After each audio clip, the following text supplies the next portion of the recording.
May the horse be with you. We're talking about Finn's new space pony on today's Nerdist News. P.S. It's gonna get super spoily in this. I said spoily.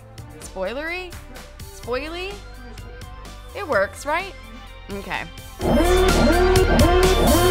Are there bronies in a galaxy far, far away? Could be. A recent Last Jedi set report claims that the film will feature Finn saddling up for a ride on a pretty little space pony. But could this scene be too weird for Star Wars, or is it just par for the horse?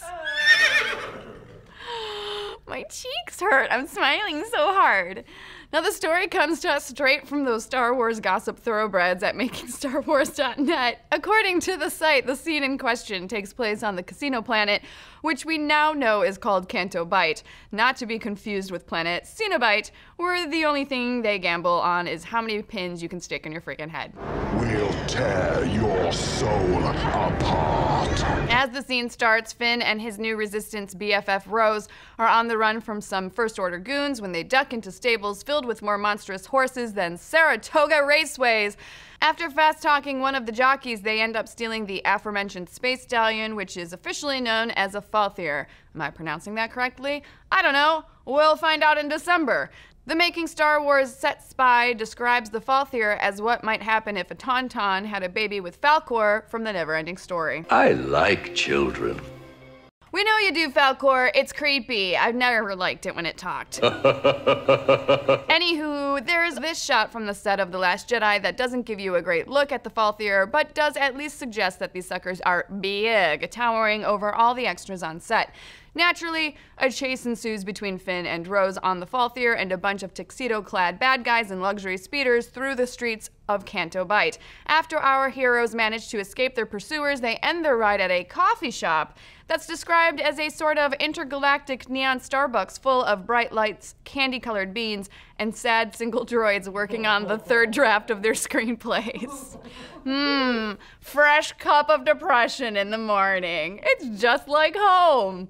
All right, so it has to be said at this point, giant space pony, intergalactic Starbucks, bad guys in tuxedos. This scene sounds way weird, like something out of the, dare I say it, prequels. I mean, do you remember the last time a Star Wars character rode something with a saddle?